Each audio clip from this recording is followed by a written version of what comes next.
welcome in Huntsville. Another wonderful good morning to you. Thanks for waking up with us. What do you love about Huntsville? What makes this a great place to be? Everyone here is very genuine and very kind and friendly. You never hesitate to speak up and say hello or good morning or just acknowledge the person walking by. The thing that I love most about Huntsville, I love the peace that Huntsville brings. I love the peace that it gives me. I feel accepted and part of the town and like I belong here. Huntsville is where my lovely wife lived when I met her, so I moved here. So I'm pretty thankful for her.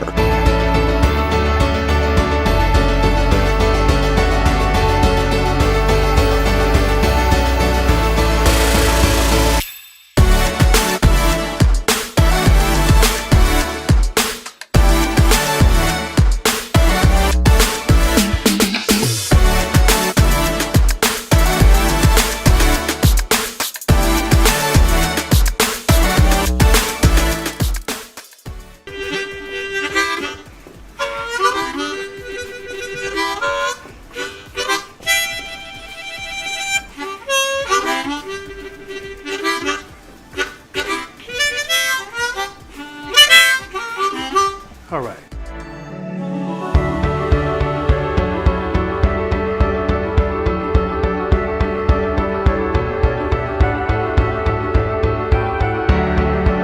We're bucking for you in Huntsville, Texas.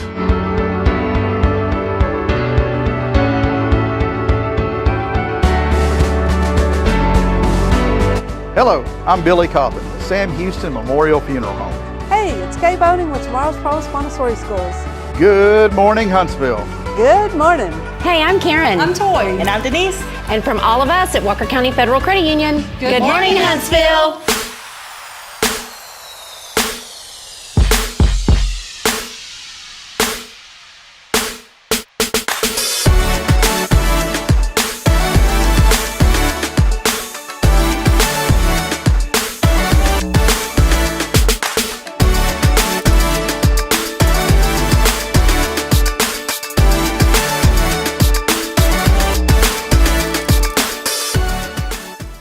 Pleasant good morning and welcome in to another edition of Good Morning Huntsville. We're excited to be here today as we get rolling, episode 353.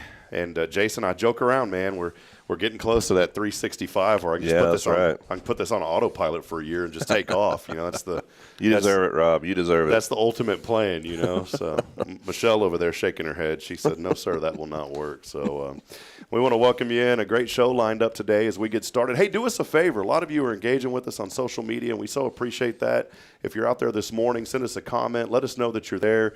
And do us a huge favor and share this broadcast. We're live on multiple platforms across LinkedIn, Facebook, Twitter, and many other platforms. So wherever you may be joining us this morning, maybe on the Spirit Radio app as well.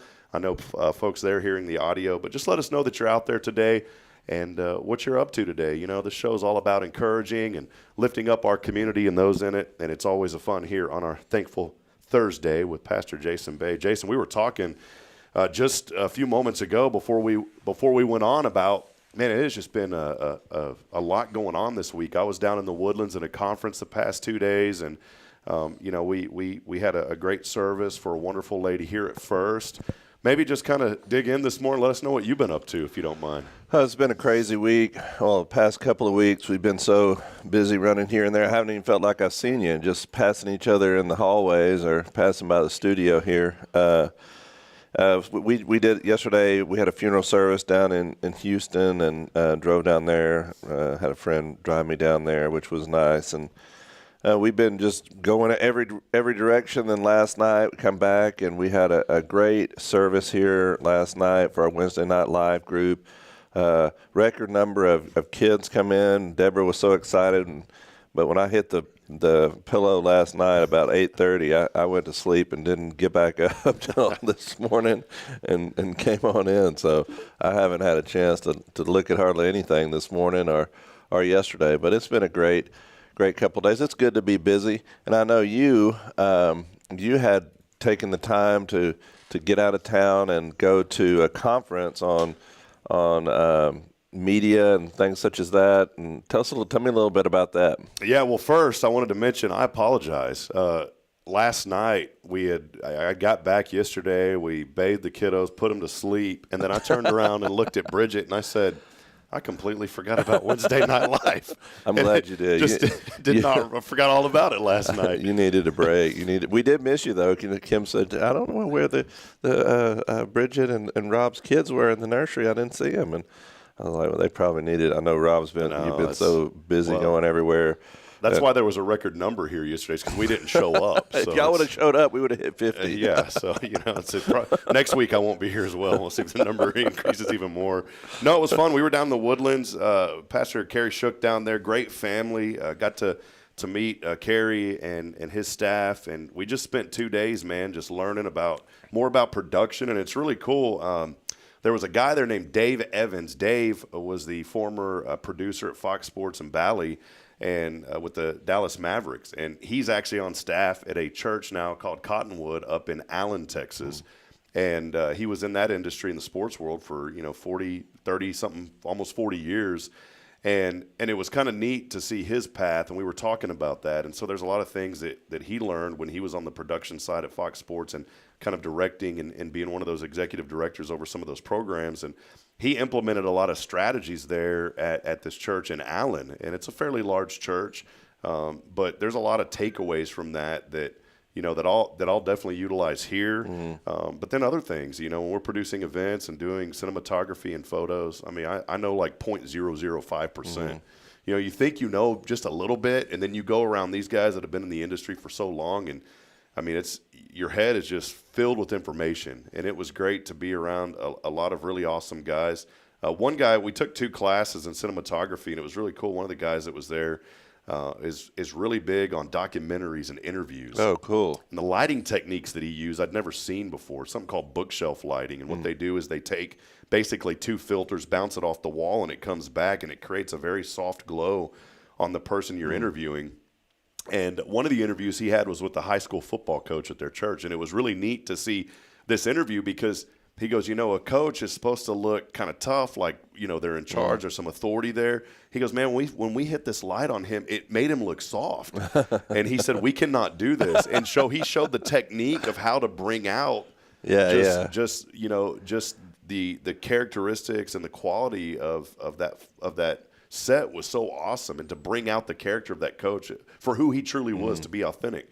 It was really neat. So there's a lot of techniques we learned. This guy, by the way, is named Josh Etheridge, and became a very well-known cinematographer in the wedding industry. Oh, wow. And he did that for a while, and then somehow got into documentaries, and he has been in Ukraine filming documentaries, obviously with the war going on.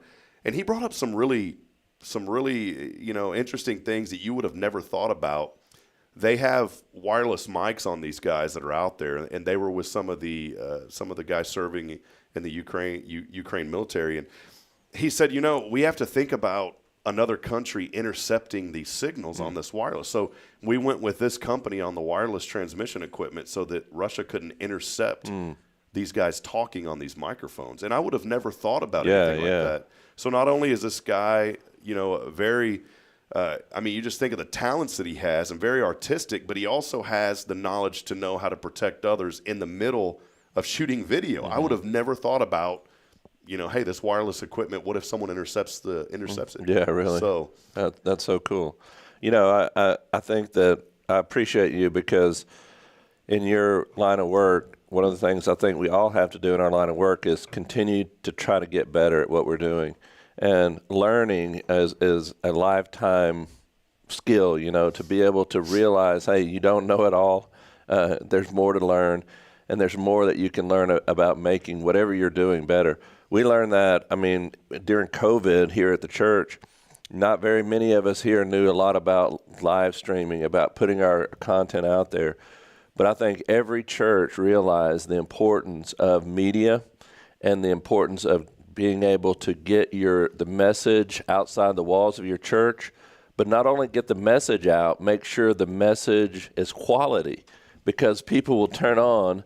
You can look at your service on Sunday, pop it on live stream or on Facebook or wherever you're posting it, And you can immediately tell the quality, and it gives it a totally different feel when you're watching it, and someone that knows what they're doing and can work with lighting, but not just lighting, videography, like you're talking about, certain angles that you film things at, all those things make such a big difference in the way that the message is received. And like you said, with the coach, you put lighting a certain way and it gives a certain feel.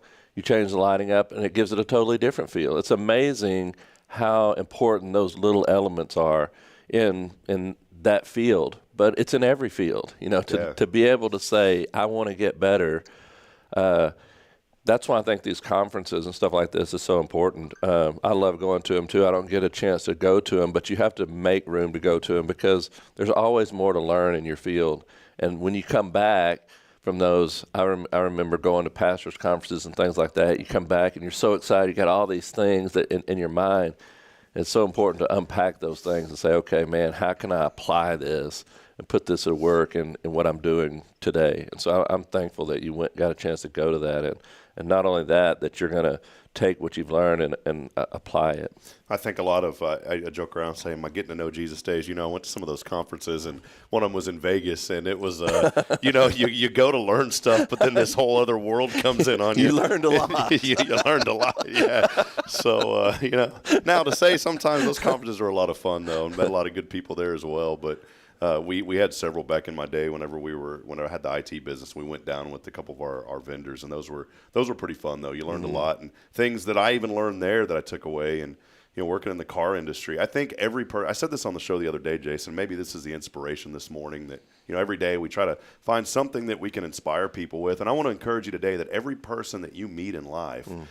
You're going to be open to learning something. Yeah. Even if it's someone that maybe you just don't mesh with or you feel like maybe you don't get along with, there's still something that you can learn through that process. And, I'm very thankful to a guy named Mike Stevens that I met at Don Hewlett Chevrolet in Georgetown, in the transition period of when I had the IT business and sold it, and I was really wanting to pursue broadcasting more but I was kind of in that limbo area. And Mike said, hey, come on and sell cars for us.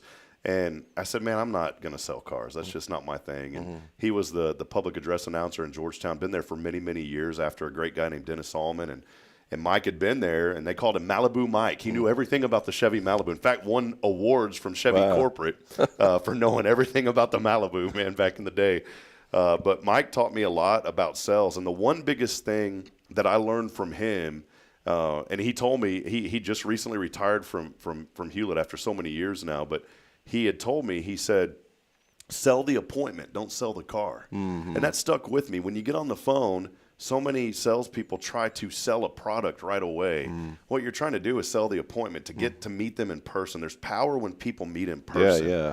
And so that's one thing that he taught me that I was very adamant on. When people would call and they'd start, well, how much does this cost? And what is this? I would say, hey, I'd love to go over all that with you. But I was transparent too. I said, look, this isn't some sort of sales psychology I'm trying to put on you. I said, I want you to come in and meet me so we can talk in person. And I think when I mentioned this isn't some sort of sales tactic, I guess really it was, but it was more of just that genuine, hey, I want to sit down and get to know you and talk to you.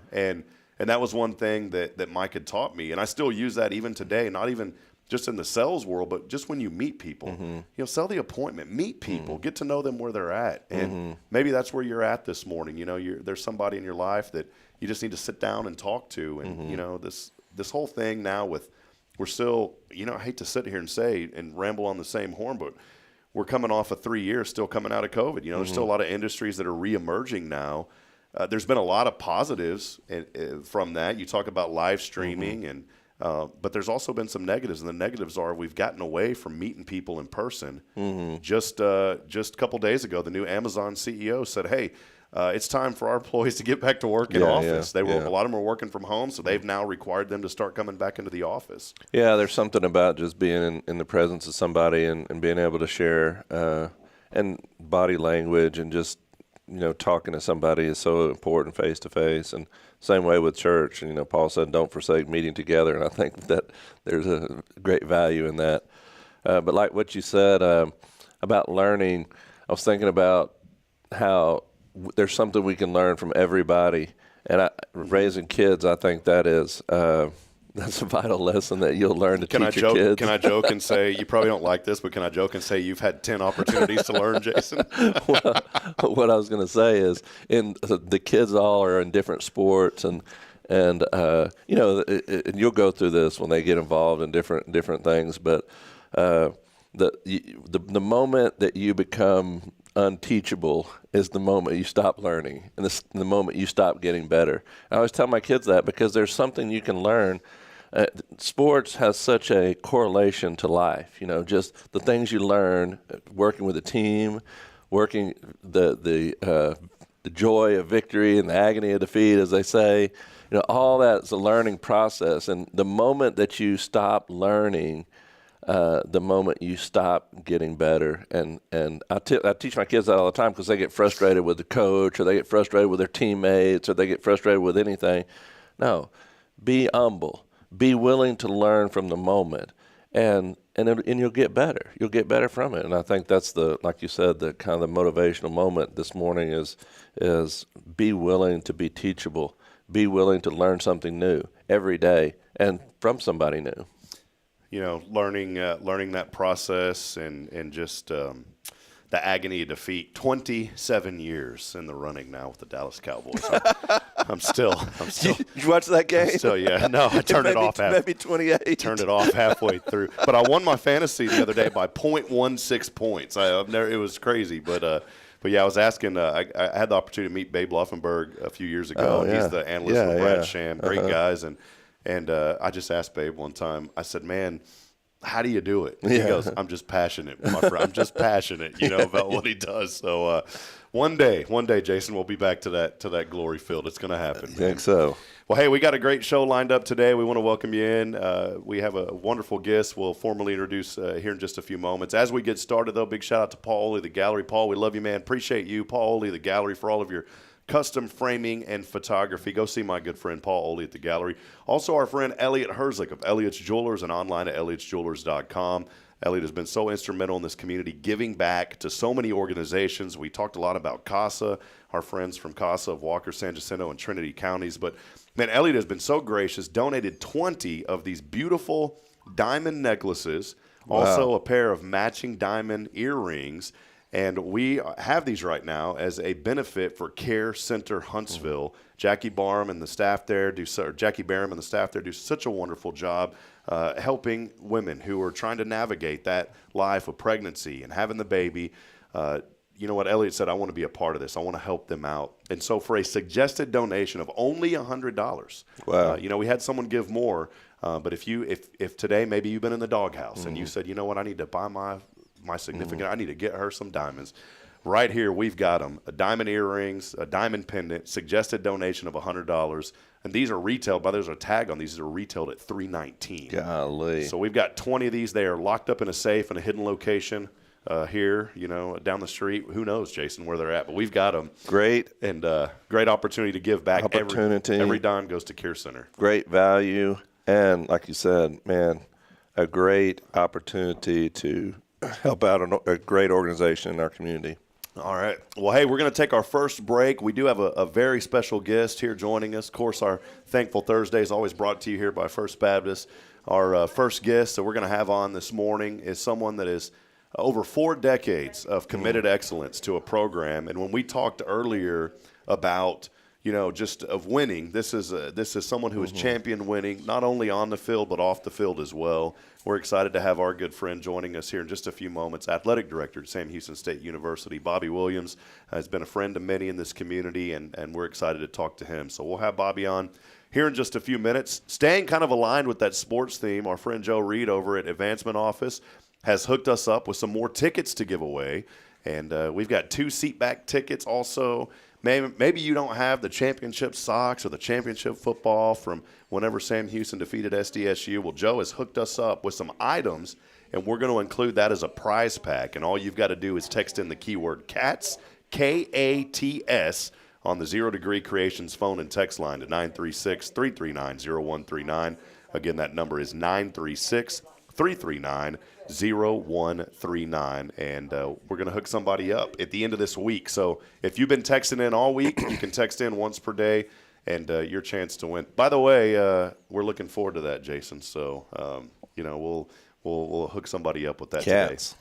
So Cats with the K. Text that in along with your name, again, on the Zero Degree Creations phone and text line at 936-339-0139. As always, our Thankful Thursday is brought to you by First Baptist. More information online at fbchuntsville.org. Friends, we got a great show. Stay with us. Let us know that you're out there, what you're thankful for today as we continue celebrating all the great things happening here in our community. We'll take a break. This is your show. It's Good Morning Huntsville. Stay with us. Hey, I'm Denise Olivas, Business Account Specialist at Walker County Federal Credit Union. One of the best things I hear from our members is how they love being treated like they're important, like their family. Sure, our members love things like low rates on loans too, but combine that with the friendliest and most helpful service in town, and you've got Walker County Federal, taking care of our members. It's what we do. We are Walker County Federal Credit Union, member NCUA. Hey, I'm Denise Olivas, Business Account Specialist. Illuminate your child's future at Tomorrow's Promise Montessori Schools in Huntsville. Established in 1997 by Kay Boning, our award-winning center merges Christian values with 25 years of Montessori excellence, promoting wonder and discovery in every child. As the only Montessori school within 45 miles, we provide a fun and friendly environment, individualized Montessori methods, and love and care as if each child were our own. Safety is a priority, and with a recent $50,000 investment, our facilities inspire growth, creativity, and learning. Plus, as a nonprofit, we open Montessori doors to families of all economic backgrounds. Partner with the community pillar where every child's promise shines bright. Discover Tomorrow's Promise Montessori Schools today. Visit tpms.life. That's tpms.life. The Oak Ridge Disciple House is a faith-based 501c3 nonprofit Christian character building ministry helping men 18 and older who are suffering from drug and alcohol addictions. If you or someone you know needs help, there is light at the end of the tunnel, and that light can be found through the Oak Ridge Disciple House. For more information, visit oakridgedisciplehouse.com. Welcome to Magnolia Kennel of Huntsville, where we've been caring for your furry family members for over 4 decades. Nestled at 877 IH 45 South, our kennel is a perfect retreat for your pet. With a climate-controlled facility, spacious exercise yards, we ensure a comfortable and enjoyable stay. At Magnolia Kennel, we offer a range of options including overnight boarding, extended stay boarding, and doggy day out. But that's not all. We also provide additional pampering services like baths and nail care to keep your pets looking and feeling their best. Making a reservation is a breeze at magnoliakennel.com. We take great pride in our dedication to the community, supporting our local fire departments by providing oxygen pet masks. Stay connected and enjoy adorable pet updates by following us on Facebook. Magnolia Kennel of Huntsville is where dogs get to be dogs. Visit us at magnoliakennel.com to book your pet's next stay. We can't wait to meet your 4-legged family members. This is Guardian Defense in Huntsville, Texas, a trusted family-owned and operated gun store and range in the heart of East Texas.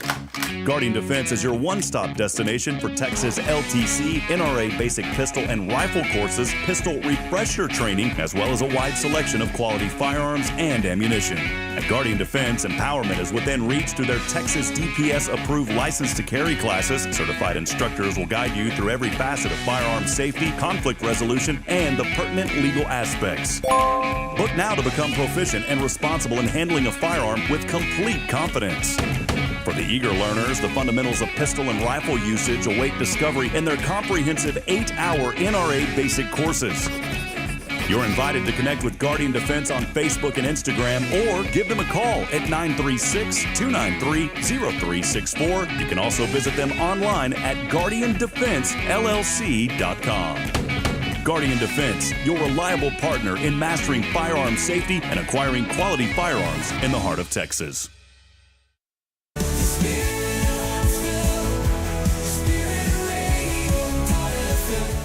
This is KHSP-LP, Huntsville, Texas, the spirit of Huntsville.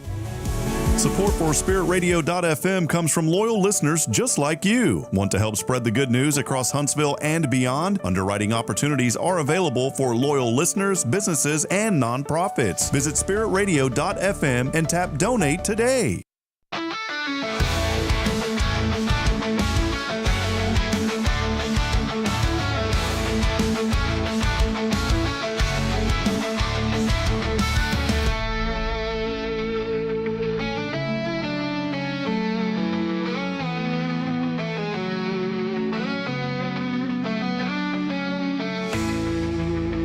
All right, friends, welcome back as we continue on this morning. Another edition of Good Morning Huntsville right before the 8 a.m. hour. Waking up a little fog this morning, 77 degrees.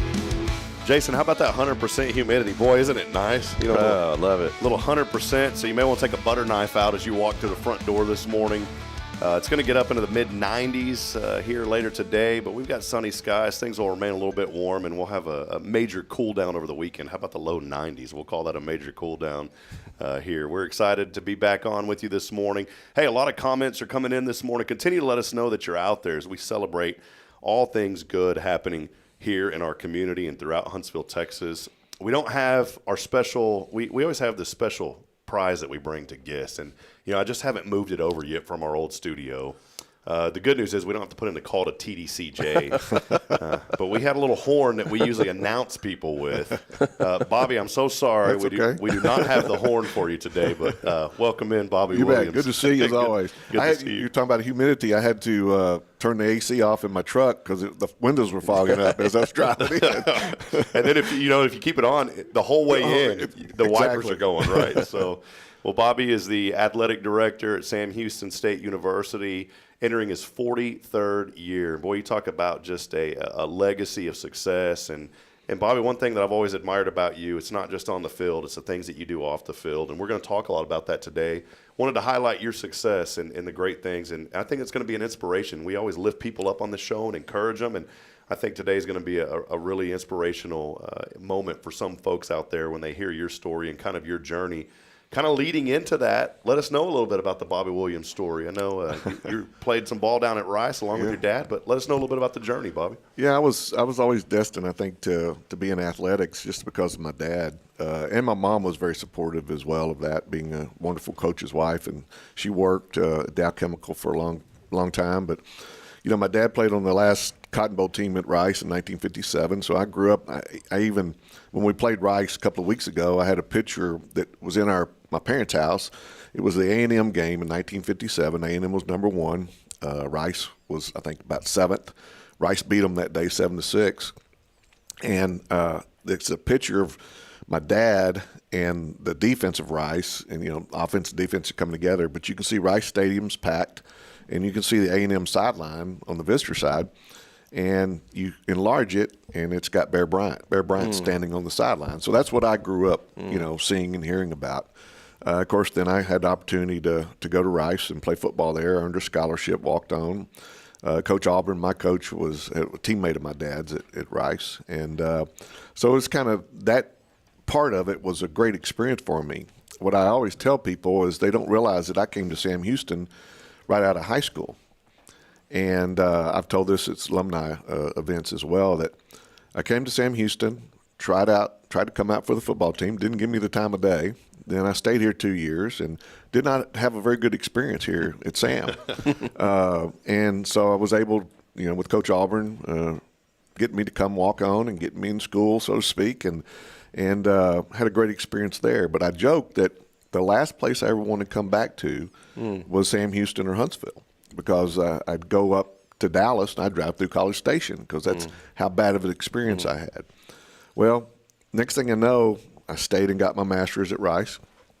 Wanted to coach in college. I've always loved the college atmosphere. And a man by the name of Ron Randleman had just gotten the job here at Sam Houston. And so I came and interviewed and almost didn't take the job when he offered it to me, just because of the experience I had here. And now, 43 years later, I'm still here. Met my wife here, Janet. And the interesting part, y'all were talking about relationships earlier and the connections. One of my high school coaches was a cousin of my wife, Janet.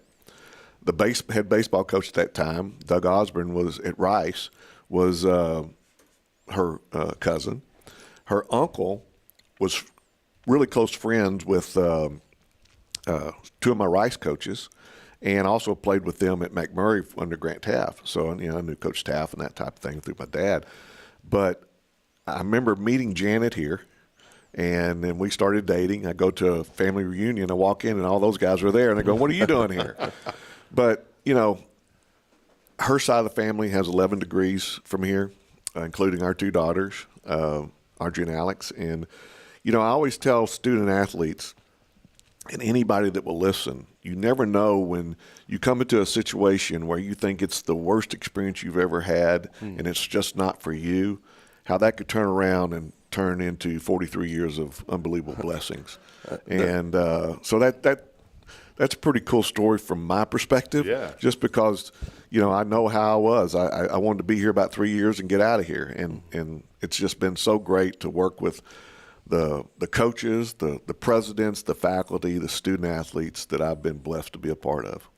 Both my parents went to Sam Houston. I've been in this community for a long time. I went to Huntsville High School, and my sister went to Sam Houston. And boy, the university has changed a lot over the last 43 years. But one of the things that I've noticed just being a part of this community is you guys have taken that athletic program and turned it into something to really be proud of. The work that you guys have put in there, and the university as a whole, it's just become such a influential place in Texas. And boy, I was so excited to see Sam Houston, the accomplishments that they have made through your tenure has been just unbelievable. So I thank you for the work that you put in, and I know that requires sticking with it, for all those years through the goods and the bads, but being there, and it's been amazing to watch. Well, I appreciate that. The interesting part is the 2 years I was here before I went to Rice really had a dramatic impact on me in how I approached coaching, how I recruiting student athletes, people. Of course, I had two great parents, my mom and dad, really, and I'm an only child, so I'm kind of spoiled. But it's interesting how all those influences come into play. And every day that I walked in, even when I didn't want to come back here in '82, when I walked in to coach football, I wanted to make it better. And I always have had that. I didn't want anybody to have experience like I did.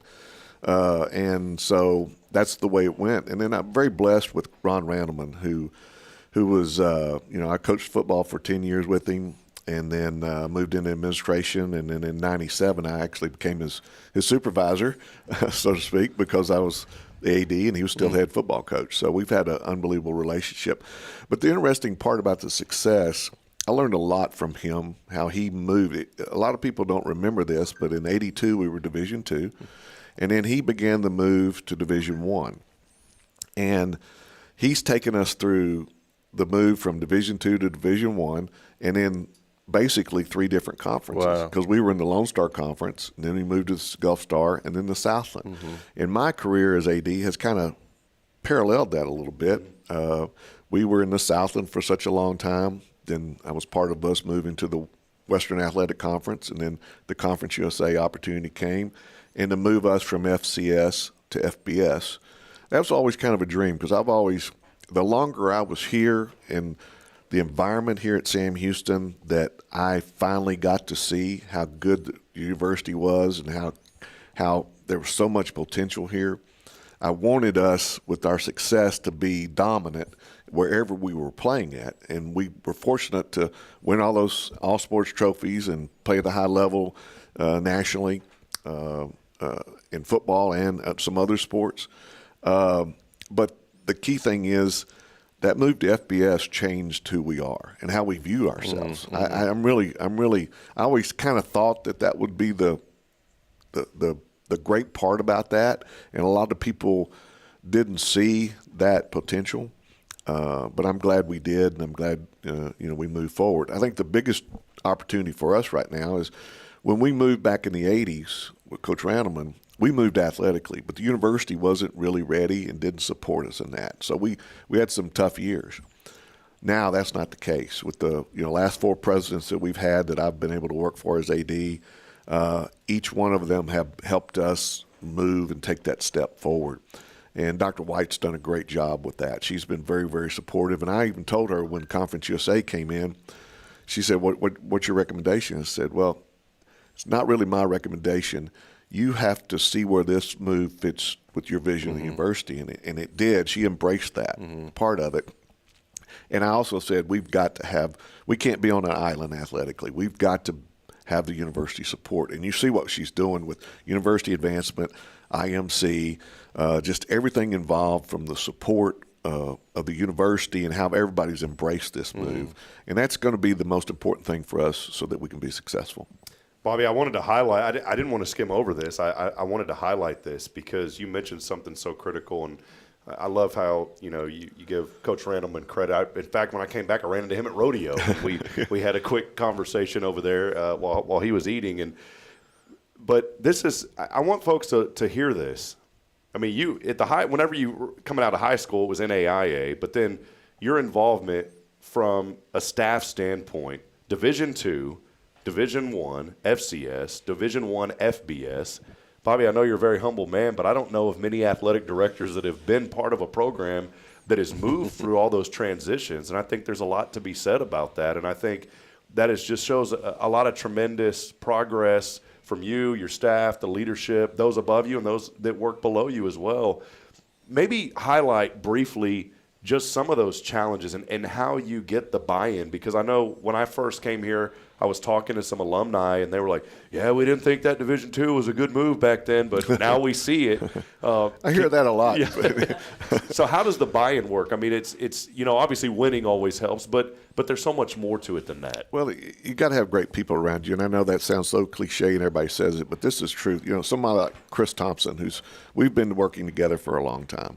And when she got out of tennis and I was still assistant AD, we started working together administratively. And then when I moved to athletic director, she became the senior associate AD. And so you've got to have someone like that who also has that Sam Houston background, cares about it, cares about students, and cares about people. And that's a big part of it, because we're not a destination for coaches in a lot of ways. You've seen a lot of the coaches that have moved on, and I know everybody says, we got to keep them. Well, we got to keep building to some point where we can, so people want to stay, like I have and like Chris has and others as well. And Coach Randleman did the same thing. But it's important that we're always hiring good quality people so they can recruit good quality student athletes. And people have asked me how you do that. Well, one of the things is I've been blessed to be around here long enough that I know the community. I know Sam Houston, so I know, for example, Coach Saban could come in out of retirement and want to come coach here, okay? It may not work. I don't care how great a coach you are, it may not work. We have a great quality environment here that some coaches just don't fit. That's not a negative to them. It's not a negative to us. So you've really got to find that. I've been very blessed that coaches have come in and won. The interesting part about our job, especially my job, is it is about the relationships. It's about those connections, and that's the most important thing. But we also have to win in order to stay around to do that. And we've been very blessed to do that. I remember when I took over as athletic director in 97, Ronnie Choate, he helped me when he was the AD in a great situation of allowing me to do things so that it prepared me when he retired, then I could step in, and I had a great opportunity to do that. But the challenge always is making sure that you're treating people the right way, creating an environment. And I think even now with the transfer portal, we're keeping good quality student athletes and we're recruiting them because of the culture here at SAM and because of the culture here in Huntsville. And I think that's extremely positive. One of my favorite things to see, again, we're here with Bobby Williams, athletic director, Sam Houston State University. Bobby, one of my favorite things when you're cruising down 45 and I was just down in the Woodlands and I just saw Bearcat logos all over the place on the cars. I was down in Galveston, of all places, and you go through Galveston. We're another 30 minutes down the highway right there on the Gulf Coast line. We're at the beach. I see this guy roll up in this. This thing was just decked out golf cart. It was Bearcats all over it. And I went up and started talking to the guy, and it turned out we had kind of known each other through a roundabout way. It seems like everywhere you go through this area, just that recognition is starting to get more and more and more. It's easy to go back and say, man, that championship in 2020, 2021 was, a huge highlight in your career. I know there was a lot of work that went into that. It was just a really exciting time for Sam Houston, but I think the best is still on the way with this move to FBS. Can you highlight maybe one or two times outside of the national championship? Because that's an easy one. One or two times that you've just said, man, this has been incredible. Something that you've seen happen or something that you've experienced that just really brings you a lot of joy. Well, two things come to mind. You talked about the logos on cars and everything like that. That I remember, first 10 years, you go recruiting and you drive everywhere and you'd never see anything Sam Houston, just right here, even in town sometimes. But now you see that, and that's an emotional positive for me from that standpoint. And it's really neat that you can see that. The other thing that was really a defining moment for me was the Montana semifinal game back in 2011. They had always they were like North Dakota State. They'd always beaten us in the playoffs, and the only time we had beaten them in Huntsville was that 2004 year when we played them in September. But the 2011, we're sitting there, clock's coming down. We're trying to, run the clock out, trying to make a first down to end the game. And so you're really tense and trying to, this is going to happen or not, whatever. But then I heard Sam Houston. Oh, yeah.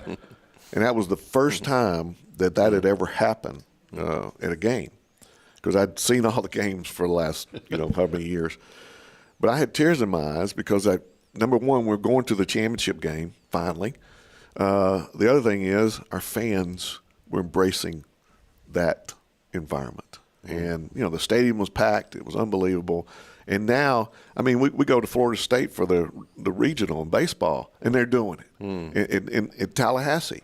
And everywhere you go, you hear that Sam Houston. So that's really special when you have some of those moments. The other thing, I think, is when I took over as athletic director, we had never finished higher than 9th place out of 12 schools in the All Sports Trophy, the Commissioner's Cup.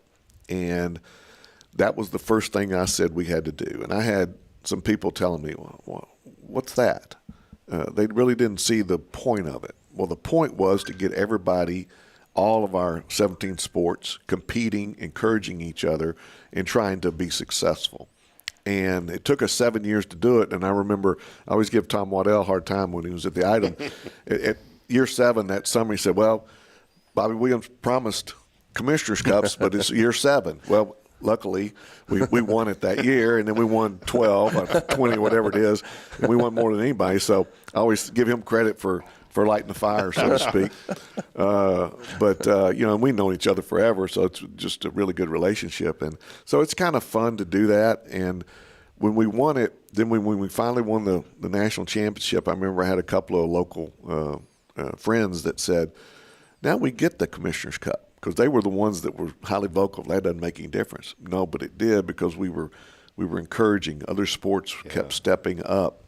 And, of course, the FCS National Championship, when I realized when I got here, because when I played at Rice, didn't know about that playoff system.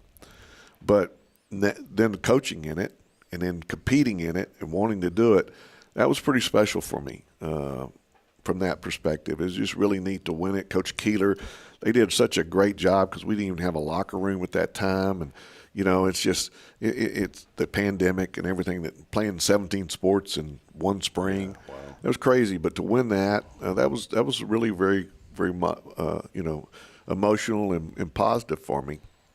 So those are some moments. The interesting part about now, that the move to FBS, that is so interesting, because a lot of us, when we won that national championship, and we went to the Super Regional, we've been to the NCAA tournament, a lot of our fans, alumni, students thought we were still Division II, even though we'd been for so long.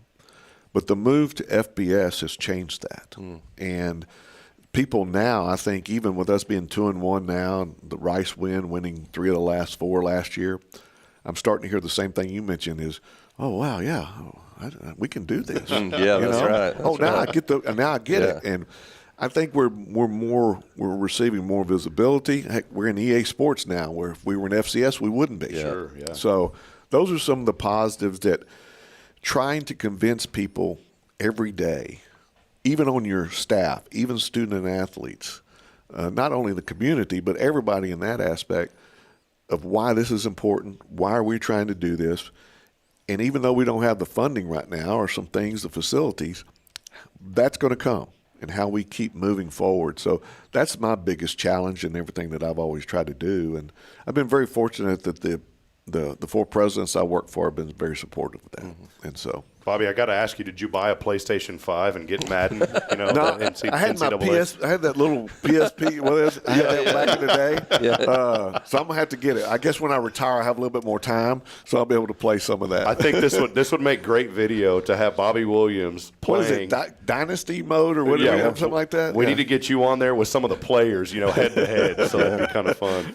Well, Bobby, we've got a little bit more time here, if you don't mind. I have a couple of other questions. Some things that were just kind of running through my mind when you were speaking. I love that you mentioned the other sports. Football, the reality is football is usually the train that it's the conductor for the athletic program. And a lot of people say if the football program's doing well, then you kind of see that sprinkled down. But we've seen so much success in so many other sports. I love how the work, another person who's been there for a long time is Jason Barfield, and he's done an incredible job with the media and really getting the word out through the media side of things. Right. And I loved his passion for the bowling team, and they've brought home some national championships. Exactly. I mean, you think about a bowling program in college that's been really well. When you said all 17 sports, I love that because, you want success for all sports, not just football, but for everybody. It was funny. My wife, Janet, and she got to go when the bowling team was in Detroit this year in the Final Four. So she got to go and really see what was going on. And she's all in, fired up. And, of course, they gave her some swag, which that always helps, And so now she's giving the other coaches in other sports a hard time because bowling, Coach Hagan's taking care of me from that standpoint. But, that was really, really neat when they won the national championship. But Brad, I'll tell you a story about Brad. It's funny. When we were adding bowling and we were interviewing potential coaches, and he comes in, and Willie Fritz, who's was our head football coach, is now at U of H. Willie was in with me, and we were just talking to Brad, and Brad was very confident in his ability, which is really good because you want coaches that know they're good and feel like they're good. But he promised us that he would win a national championship the first year. Well, he won it in year 4. I always keep reminding him. Matter of fact, when they brought the trophy back, we're at baseball, and everybody's coming around. Brad and I sitting there taking a picture with it, and I just kind of smiled and whispered, and I said, "Yeah, it's 4 years too late." I didn't say that. So, but no, I think that's the environment we want to create with our coaches, and it's a tough enough job it is for coaches, families, student athletes, all of us. You got to have some fun too, and you got to enjoy it. Whenever, like I mentioned earlier, driving around town, and you mentioned bumper stickers, from my time being here in Huntsville, which has been a long time, like yours, I've noticed that transition too, that transition from a university that really was kind of isolated from the community to now a community and a university that's really merged together. Yeah. I know that is part of the culture that you guys wanted to create there, but you mentioned about culture as far as your coaches go, as far as your students go. What are some things that you look at when you're trying to develop that culture, and what makes the culture at Sam Houston unique, would you say? I think it's the way they approach things, how they go about caring about your teammate, caring about other people. You'll see that during the recruiting process. Yeah. There's a lot of egos, sometimes too many egos in college athletics, in athletics in general. One of the things I've always tried to do is check my ego. I'm an only child. I'm an athlete. It's not like I don't have an ego. But when I'm working with people, that can't be the issue because I've got to be a problem solver in so many different ways. And we've got to find out also to break down that barrier to see if they will fit here. And I think that's important. If parents come in and they're a little overbearing, that type of thing, but the kid seems to be, student athlete seems to be really, really embracing who we are. And once you get into that cycle, then other student athletes, you can talk to them. And I'm very real and open with our student athletes. I meet with our student athlete advisory committee, and it's hard to say what exactly you're looking for other than when you look at me as a student athlete, you get This is who I am. I'm See like what you this get. every day. And you've got to walk that talk, and you got to be who you are. And and you can lead people. I mean, our coaches, sometimes I got to coach them up, and sometimes they got to coach me up too as well. And it's the same thing with student athletes. One of the positive things I love, and some people don't like this, but I love it.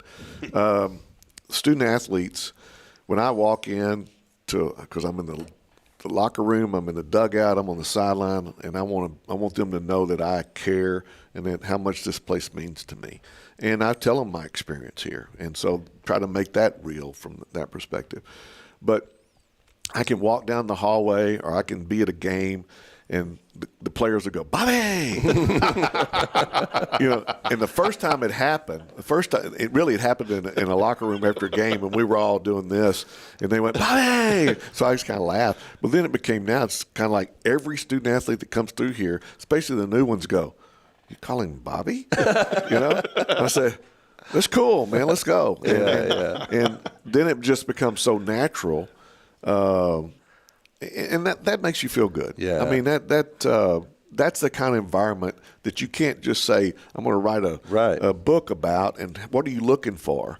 It's be who you are, and people have got to see that. You've got to reveal that to them, and be consistent in how you approach them too as well. That's that culture that you're building there. And I want to tell you a little story about how I experienced the culture. I had a member here that was he's passed away now, but he loved Sam Houston. He went to Sam Houston. He was a great supporter of the university, season tickets, the whole 9 yards. Mm-hmm. And after they won the national championship, he's like, you know what? He's like, he came to me, he said, I want to invite the football team to come to church. And I thought, well, go ahead. His name was Tom. Like, go for it. Ask him. I thought to myself, there's no way that they're going to come to church. Oh. And that Sunday, the whole middle section, the whole football team, and the coach, they were all there, dressed out. And I want to tell you, you could see and feel that family atmosphere that you're talking about. And that culture, it permeates that program, just that they care for one another. And you could tell it was a great feeling I had that Sunday to see. I mean, right after they won the national championship, I mean, they could have went anywhere or done anything, and they came here. So I appreciate that culture you're building into those guys. That community matters. That's why some of the pews, Bobby, are still broken, because those big boys, big boys are in there. So, there's good and bad sometimes. But, I think that's a great point is we've got so many. I think the longevity helps with that, too. Consistent of how you go about talking about how we need to be and how we need to handle things. And I knew you were exactly right. When I first got here, I mean, we're up on the old practice field at Pritchett, and we're new football staff, and the elementary school buses would let out, and they'd be, Bearcats are terrible, yelling out the buses. And we had to change that. And winning helps, of course, but we also had to show this community who we are. And that we are good people, and that we do want to do it right, and we want to create a positive environment for students, and in the growth of the university. Yeah. I mean, that's when Dr. Gatner came in and changed fundraising, and then we started building facilities and recruiting, and so many people like, Dr. Hoyt and Heather Tillman and Frank Parker and all the many people that came through, and then Dr. White's continuing that in our president's cabinet now. It's probably one of the best we've been around now, with all the good quality people that have some great vision and trying to keep expanding it, but doing it the right way. And what is the right way? Well, it's being respectful. It's being involved in the community. That family thing is so cliche, but that's what you want to be, and so that students want to stay here. I just, I say it's so simple in Huntsville, and it may sound a little bit corny, but I said Huntsville's this area, all throughout here, from here down to the Woodlands. It's an area that you can hug someone and tell them you love them, and people don't, man, what's that guy doing? You just love on people, and that's what you guys do so well, is just being there. Bobby, I know you got to get rolling here in a moment. I do want to show something, if this is okay. I was digging through the Bobby Williams Twitter, And I found a couple of photos that I had to show here.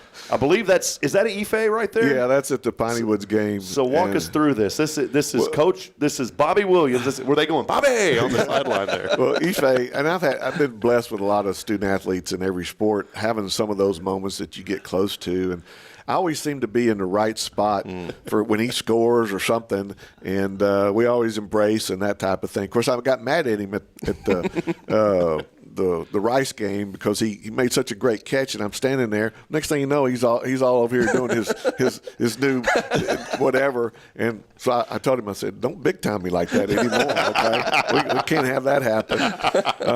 But that's what that's real for me because that's who I am. I love the passion of the game. I love winning. I love being there for them. That one in the locker room, that was pretty special because we go back to Rice with my dad there, me playing there, and I can be a Rice Owl fan now, but that night I was a Bearcat all the way, and they gave me the game ball, and it meant a lot to me, and so those are the, being an athletic director is not that fun. It's kind of hard. It's you deal with some stuff that you don't want to deal with, but when you have those moments like that, which I've been very blessed to have. That's what makes it worthwhile. That looks like a Time magazine cover there on the right side, Bobby. But they're going to do the life of Bobby Williams, 100 years from now, and that's going to be the cover of it. So, I love that picture because it says so much. That it speaks volumes about who you are as a person, the passion. I love that passion that it shows there, and I know you can look it back, and it takes you right back to that time. Yeah. Did Jason take this photo? The Barfield is in the Ife. He's right next to me. Okay, yeah, he's there, but I don't know who took that one. Either one of those yet from there. But those are nice. The best part about it too, people don't realize is, I think you know when you're on the right track is when the coaches are comfortable with you being in there, the student athletes, the trainers, the support staff, when they're comfortable with you doing that.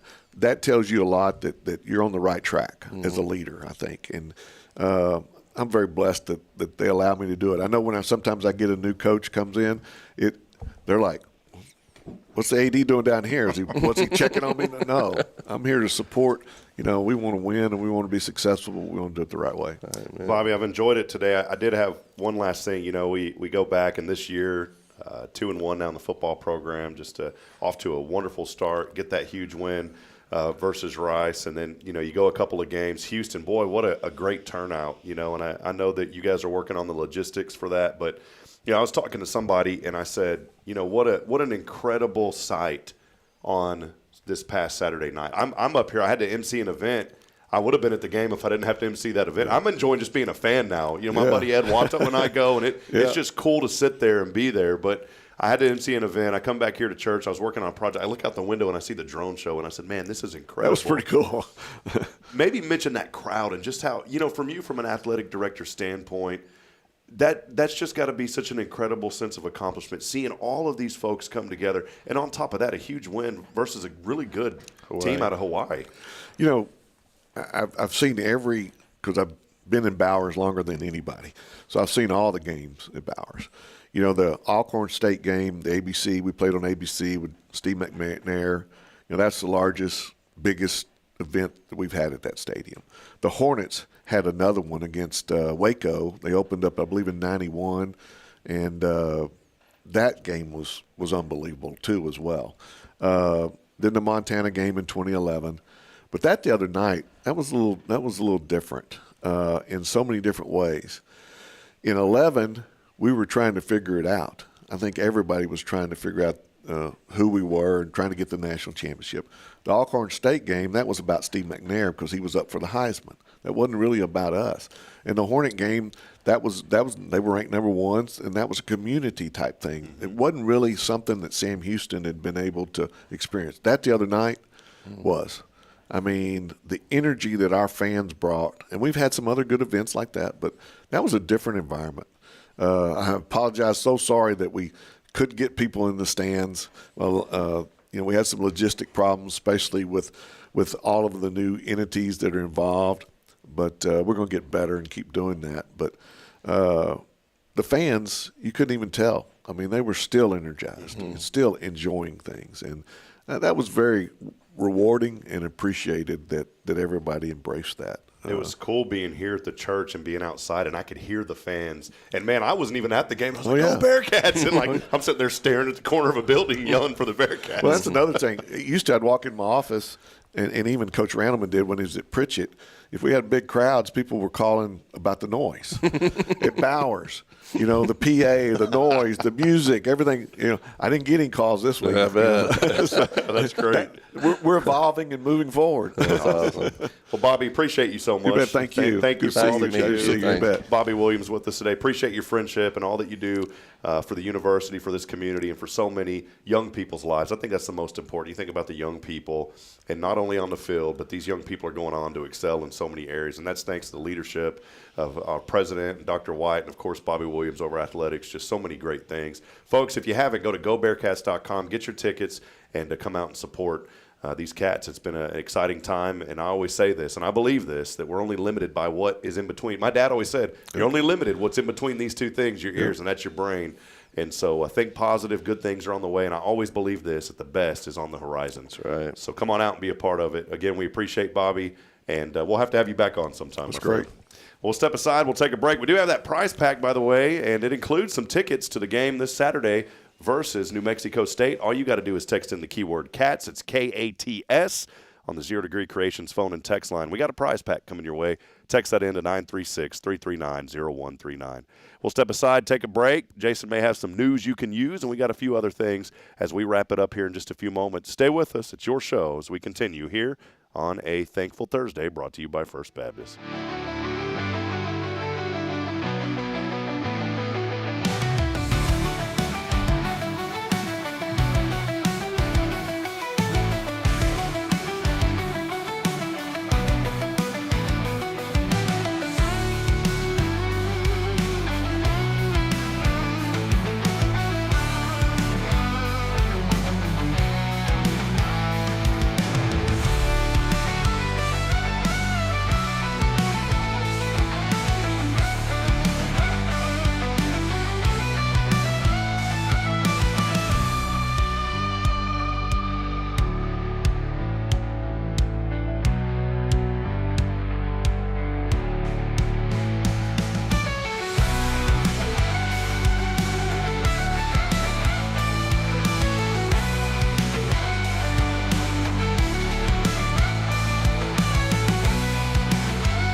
Welcome to Magnolia Kennel of Huntsville, where we've been caring for your furry family members for over 4 decades. Nestled at 877 IH 45 South, our kennel is a perfect retreat for your pet. With a climate-controlled facility, spacious exercise yards, we ensure a comfortable and enjoyable stay. At Magnolia Kennel, we offer a range of options including overnight boarding, extended stay boarding, and doggy day out. But that's not all. We also provide additional pampering services like baths and nail care to keep your pets looking and feeling their best. Making a reservation is a breeze at magnoliakennel.com. We take great pride in our dedication to the community, supporting our local fire departments by providing oxygen pet masks. Stay connected and enjoy adorable pet updates by following us on Facebook. Magnolia Kennel of Huntsville is where dogs get to be dogs. Visit us at magnoliakennel.com to book your pet's next stay. We can't wait to meet your 4-legged family members.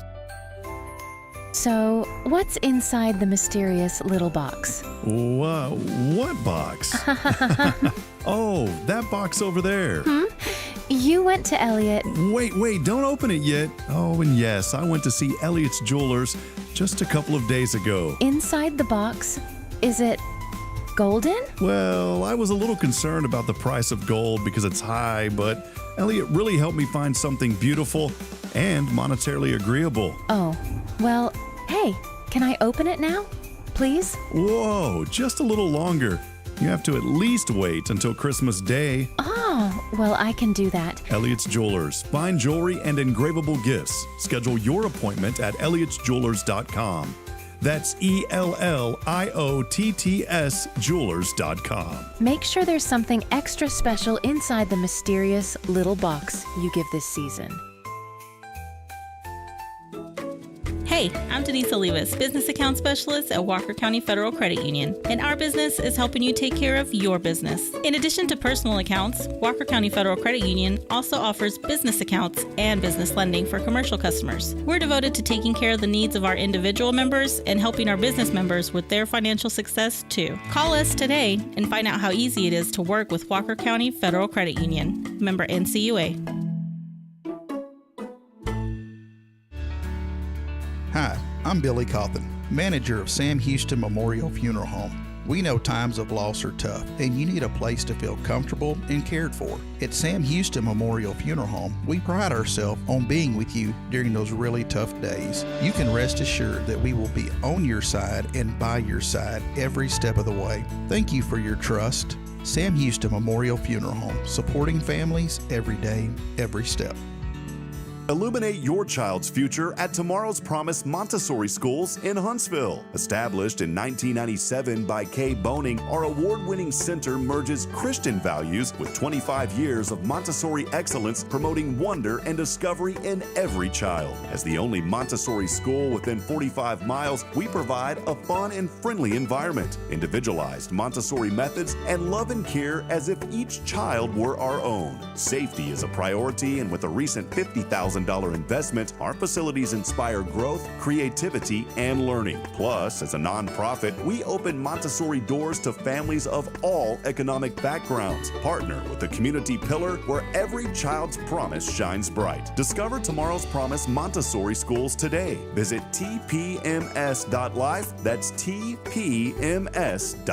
This is Jason Bay, the pastor at First Baptist Church, Huntsville, and you're listening to Spirit Radio, the spirit of Huntsville. Look who's back again. Michelle's back, tell a friend. Look who's back, look who's back, look who's back, look who's back. Look who's back, look who's back, look who's back.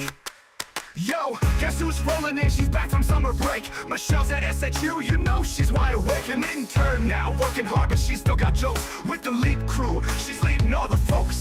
They say she's a boss, but don't call her professor. She'll school you in a second, but still Kid Rock.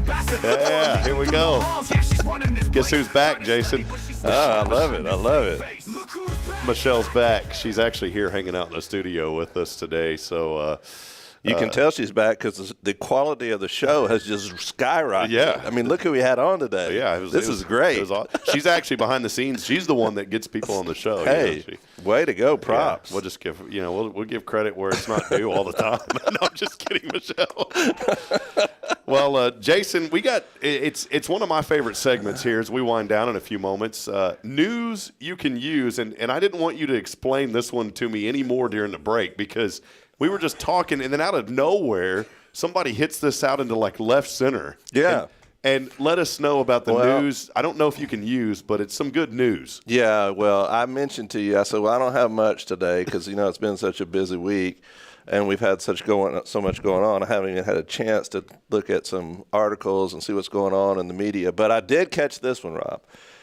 The headline is, man bought a cruise ship on Craigslist and spent over $1 million restoring it.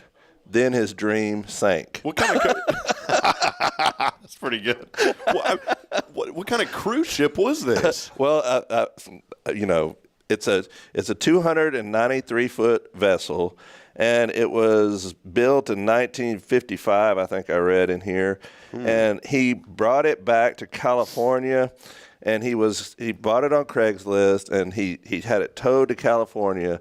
And what was interesting from the article was they began repainting. He'd never had an experience at restoring anything like this. So which is probably not a good idea to purchase something like this. Did it say how much he bought it for? Yeah, it did somewhere. I can't remember how much it was, but it wasn't a whole lot. He spent a whole lot more having it towed. And then when he brought it into the port, the people were complaining that it was sitting there in the port because it wasn't in good shape. So over in California, so then he ended up moving it to another port. It stayed there for like 3 years, and then they began to complain that he needed to do something with it, get it out of there. So then he moved it back to another part of California where he began pouring money into it, he said. And so it spent like over $1 million trying to restore it, and then all of a sudden they realized that it was sinking. And they found a hole that was in it, and it had literally sunk and set on the bottom of the where it was of the ocean. And but they noticed it was too late at that point, so then they had to try to raise it and fix it. And it just reminded me of the things that we buy sometimes that are completely stupid. Have you ever bought something and then immediately had regret that you bought it? Yeah, a long time ago, like when it's not a funny one, but I bought when the LCD monitors first came out. Oh, yeah. I thought I really had to have one. Yeah. And man, I saved up money. It's like $400 back in the day. And I bought it, and as soon as I got it home and plugged it in, I said, this thing is a waste of money. Luckily, they took it back. But that's the one thing that I remember growing up that I regretted buying. Another one, whenever I had a beautiful Jeep Grand Cherokee, this was a limited edition, beautiful, first brand new vehicle I ever bought, man. I was a couple of years out of high school, didn't have a lot of bills back then, had a job, paid fairly good money. And so I had the resources to buy this vehicle zero down and beautiful. And then one day, I'll never forget, I see a friend driving a Jeep Wrangler. And I said, man, that thing looks cool. I really want to get one of those instead. And so what did I do? I traded it in. And the moment I got that Wrangler, I started to regret it. I said, man, I had this nice, comfortable car. The Jeep, don't get me wrong, the Wrangler was fun. And I ended up putting some big wheels on it. And it was fun because you could drive it over anything. But I'll never forget that. I regretted buying that Jeep Wrangler because I loved that Grand Cherokee so much. Yeah, I have a Wrangler that I've been spending it's about like this cruise ship. It's sinking and you put $1 million into it. I bought it from a neighbor for $7,000. And I thought, oh, this is a steal. I got it, and it was old. It's like 2001 model, and Kim was like telling me all the time, don't you hate it when your wife's right? You shouldn't buy that. You shouldn't buy. Oh, and it's okay. It's going to be fine. It's only $7,000. I'm not going to have to put a lot of money into it. I put it like a radiator, then a whole coolant system I had to put in it, and then I put the everything that you can imagine went wrong with it, and then finally, what happened? The motor blew up. Oh man! So then I'm thinking to myself, well, I'm already. By that time I was $12,000 into it. Well, I told my wife, "Can I have a motor, sweetheart?" I think we should just go ahead and get the motor. The rebuilt motor. And it cracked the block on this thing, and so then I spent $2,500 on rebuilding the motor. And this is no lie. Get the motor back, put in the thing, driving it away. It does it again. Yeah, there was the head on the thing was cracked. They didn't see the crack, so they made it all right, But it was like 6-month process after that, taking the motor back out, taking it down there, getting it all done, and I still don't have it back. And Kim's like, man, I told you you shouldn't have got that Jeep. But I love the Jeep because you're right. I'm not saying every Jeep, but this Jeep Wrangler that I had.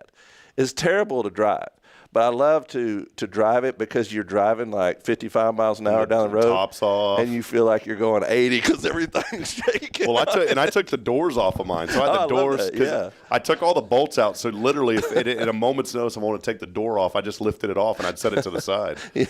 This story, though. I just have to say this, and I'm not saying it in a negative way, because in Texas we joke about certain states, and one of them, this sounds like a true California story. You bring something there, put a lot of money into it. I thought the end of this story was going to be he finally towed it to Texas, because everything in California starts in California, comes to Texas. Yeah, because it gets expensive. You're throwing away money, waste, and then you decide to come to Texas.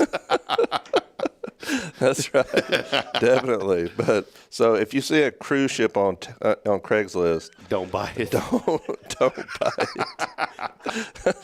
All right. All right. Another thing, just this was a list of things that I saw that this is on BuzzFeed, by the way, that they collect things from the internet that people are talking about. One of the things that this article is titled, Homeowners Are Revealing the Pricier Splurge Projects and Renovations That Just Aren't Worth the Money. Now, tell me if you've ever done this. Now, these are just individual people that said that they wish they hadn't done this, but one person put marble floors. They're beautiful, but a pain to maintain. They stain and scratch very easily.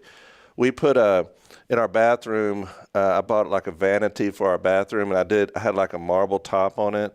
And I was surprised how easily that marble does scratch. It does scratch very easily, and I'm kind of regretting that. Gutter guards, this person said that they spent a lot of money putting gutter guards on their rain gutters, and they could have just went down to Home Depot and bought a piece of plastic that would have done the same thing. Another person put they spent $10,000 for a range for their kitchen, and they don't ever hardly use it. One person said they spent $12,000 remodeling their kitchen, and they hardly ever use their kitchen. This was one I thought was interesting, a jetted tub. Person wrote, I always wanted one, and this one came with the house.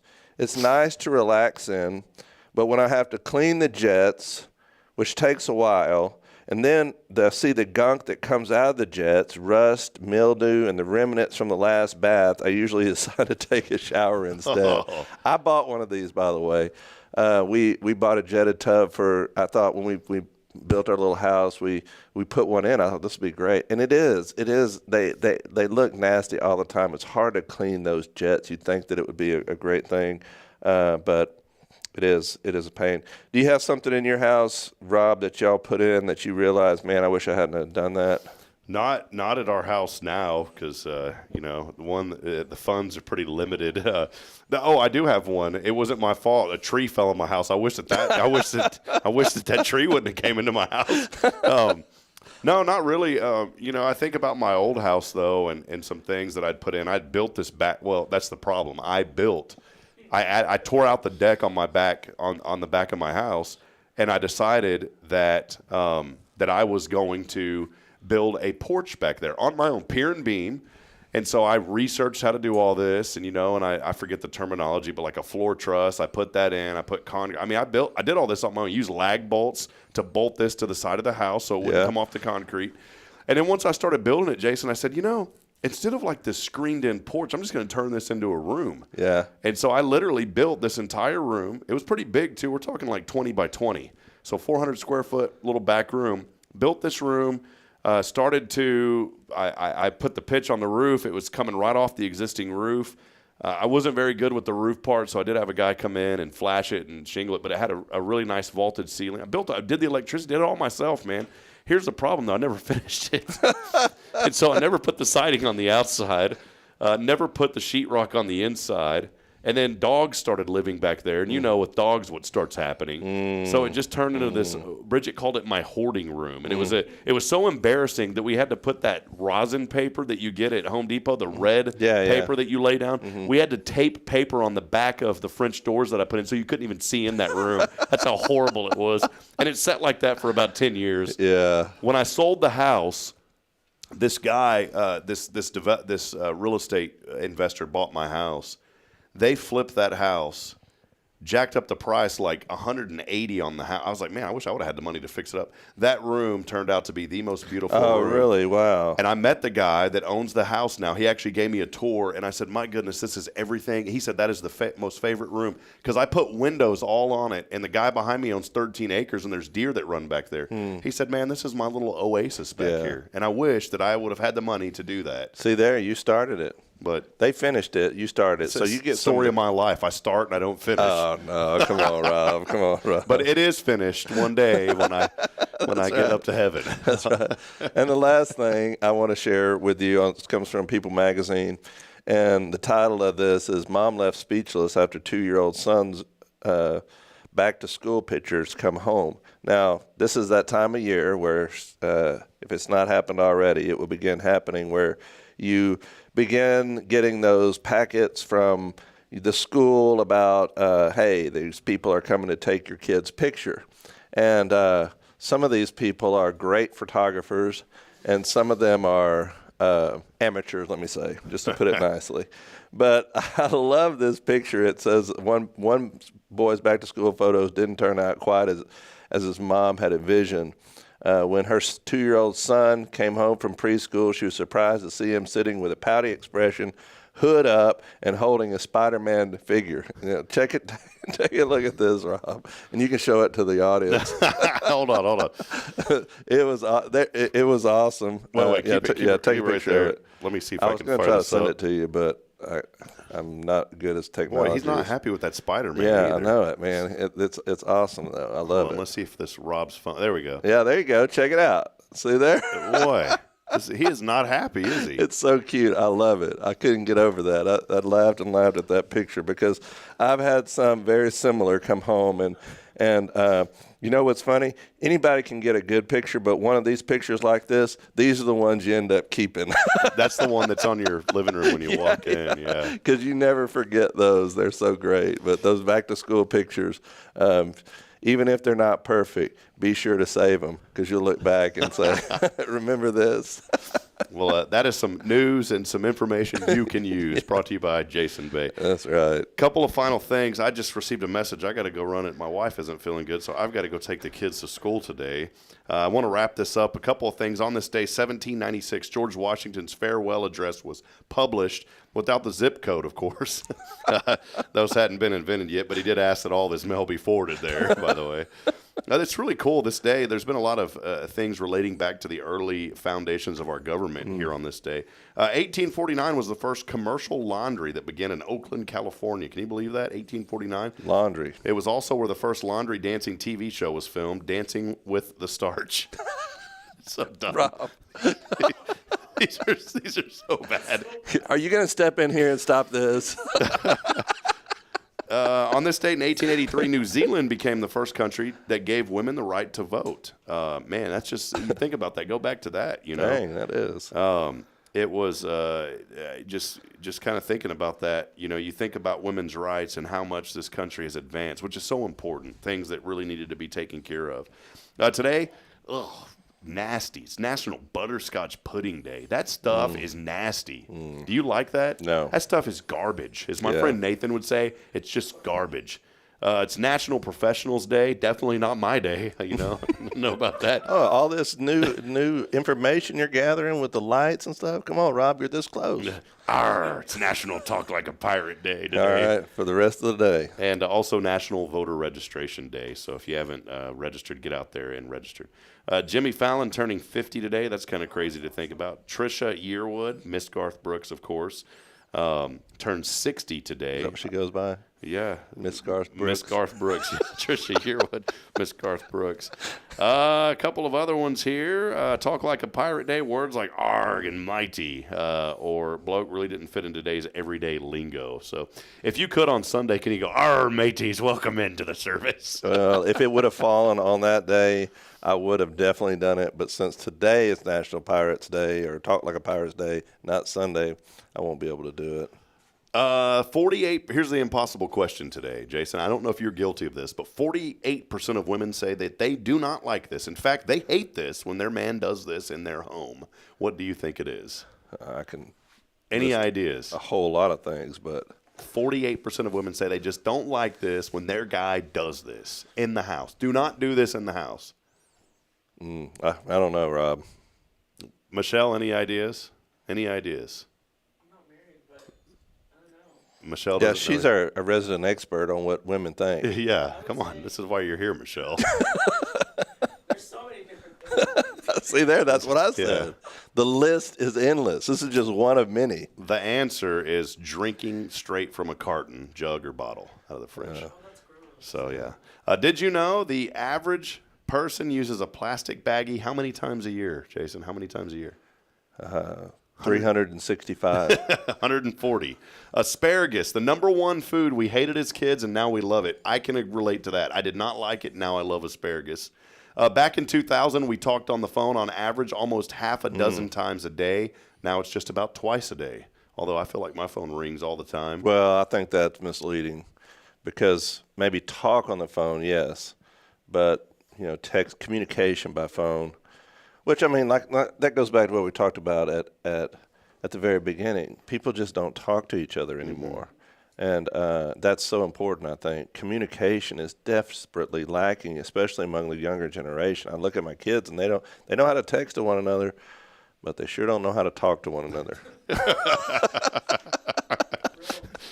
There goes the bus, and there they go under it, Jason. I tell them that to their face. I'm not talking behind their back here. Come on, talk to somebody. Pick up the phone. Call somebody. All right. Well, it's been a fun one here today. Jason, a lot going on here. We invite you to come be a part of our family at first. Maybe you haven't been to church in a long time, or maybe there's something in your past that you said, I just don't think that people would like this about me. Friends, this is a judgment-free zone. We want to welcome everybody. That's we call right. First Baptist a harbor of hope for a reason. We want you to be here on Sunday and find hope. Jason has just been so blessed, and we're so thankful to have you as our pastor. I know you're very humble. You don't want me saying that, but I will. It's God is working in a big way here at First, and we'd love for you to come and just experience and be part of our family. Sometimes when someone sees the word Baptist, I don't want to go to that. Look, friends, all are welcome here. It doesn't matter your background or where you came from, what you've been through, because I guarantee all of us have experienced something in our life too. But come here, come be loved, and come be part of our family. Come visit. We have service every single Sunday, 10:45. Jason will get you out by noon. Although last week it was the Lord's Supper. I think it was 12:03, but we got out of here. See there? But still. Nobody's counting. Yeah. Nobody's checking their watch or anything. Come on. And then also, though, great Bible studies for all ages at 9:30. And then on Wednesday, too, we want to encourage you. Even if you have a church family that you go to now, our Wednesday night life is open to everyone. We have something for everyone. Even if you have young children, we have a nursery and a very safe place to bring your children. All of our staff goes through a pretty rigorous training and background check, so you can feel safe knowing when you're here at First. And it's also a safe place to be on Sundays. Security is a very big thing with churches now, and we take that very seriously. So when you come here, come be a part of our family. We'd love to have you. That's right. And we're going through the Beatitudes and the Sermon on the Mount. And I tell you what, when you start looking at this, you realize how much the Lord came for broken people. And myself included, you included, everybody included, is that we are a congregation of broken people. The Lord said it's not it's the sick people that need the doctor, and we're the people that need to come to the church and be lifted up, and that's what we want to do. And these Beatitudes are so empowering when you realize that the kingdom of God is meant for people just like you, the broken people, those that are a broken spirit, those that are mourning, those that are hurting. The Lord has come to give you life and that you may have it abundantly. And He's come to give you new direction. And that's what we want to do here on Sunday mornings is just come together and realize that we're not self-righteous. Our righteousness comes from Him. Amen. And I'm thankful for that because it gives us freedom to live in His mercy and grace. And that's what we're going to be talking about this Sunday. Blessed are the merciful, for they shall receive mercy. Just think about what that says. We live in a world where giving somebody the benefit of the doubt, showing grace and mercy to somebody is not something that's easily done or not often done.